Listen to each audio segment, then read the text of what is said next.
anyway, obviously, Amy Coney Barrett just got confirmed to send it to the Supreme Court. Yeah. And essentially giving the Republicans a 6-3 majority for, the next decades, really. And I don't know. Obviously, we knew this was coming. The Democrats put up no resistance at all. It wasn't shocking when you get the news. I got the New York Times push notification to my phone, and I was like, "Yep, this was going to happen." Yep. But I mean, even me with my low standards and I mean, or low expectations rather, and I mean, you have even lower expectations than I do of the Democratic Party. Did you expect them to put up at least something more of a fight? I mean, did you expect them to be anything? I was like, I mean, I guess they made the political calculus that it was more effective for Joe Biden's campaign if ACB got on the court. But it's so fucking infuriating because that's like the worst political I mean, maybe it's not the worst political strategy, right? Because they don't have the same goals that we do. But it is like it was like, that the way they handled that was just taking a big shit in the left's mouth. Yeah. Like you said, I had very low expectations for the Democrats' handling of this, but I will say, given just how much, worship that they have heaped on Ruth Bader Ginsburg over, the last decade or so, just as far as political celebrity and treating her as a totally unfallible, god on the left or on the Democratic Party. It is kind of mind blowing. I think that they just totally gave ground to the Republicans, basically took all of their, options off of the table for how they could actually, counter this thing. And obviously there weren't many great options given the fact that the Republicans do control the Senate, but there were options. It's been outlined multiple times by multiple people. We don't have to do it here, but there were various mechanisms that the, Nancy Pelosi and the Democrats in the House could have used to basically gum up the works in the Congress to prevent this from I mean, shit, the happening. Republicans would have shut down the government. Like, we all know the Republicans would have shut down the government. Like, that's what they would have done. Without a doubt, they would have shut down the government, and they would have dragged this out. They would have made it the only political issue. It would have been, and the Democrats, what's fucking stupid is that the Democrats' position on this is popular, right? Like, it's not like they would be pushing an unpopular thing. Literally all they would have to do is go out there and be like, do you want healthcare? Do you want to raise the minimum wage? Do you want to not have the state control what women can do with their bodies? Like, do you want any of this? Or not only that, do you want the free will of the people to have the option to decide this? The majority of the American people say, yes, we don't want what Amy Coney Barrett wants. We want workers to be able to, sue engage in, court disagreements with their employer, which is a position that Amy Coney Barrett has decided against. Yeah.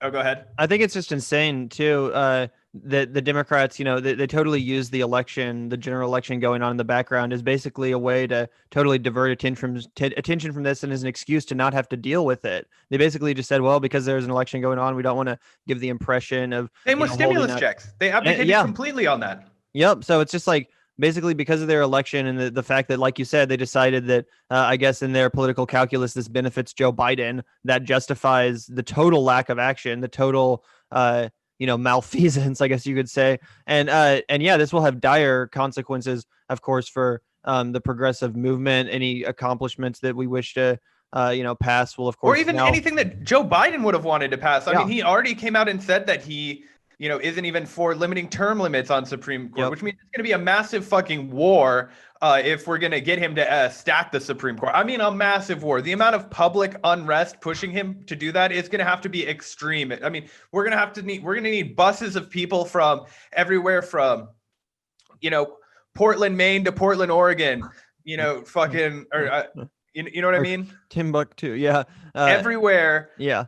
Down to DC on the White House lawn, like in unprecedented numbers to get him to commit to something like this, which is why I hate when people pretend that it's impossible. No, if we got, 100,000 people in fucking, outside 1600 Pennsylvania, then Joe Biden's going to have to answer for those fucking things. So it's not impossible. But now our whole priority as a left is going to be pushing him on the Supreme Court issue, because otherwise everything else is fucked, because they're just going to use their power of judicial review to strike down any democratic free will from the people.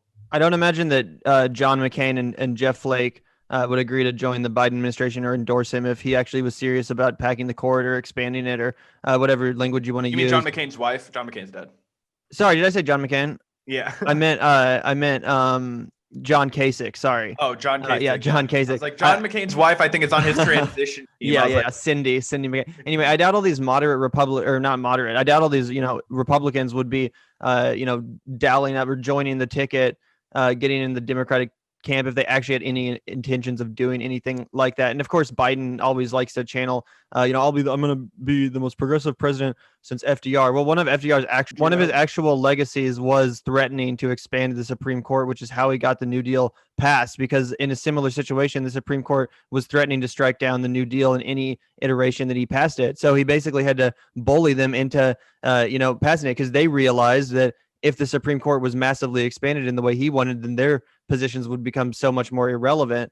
So they basically got on board and had to pass what he wanted to. So, if Joe Biden actually cared about channeling the legacy of FDR in any sort of serious way, then that would be the way to do it in expanding the Supreme Court. However, like I said, he's owned by the corporate establishment, and obviously all these Republicans on his team would never be cool with that. So I watched an ad during the Chiefs game.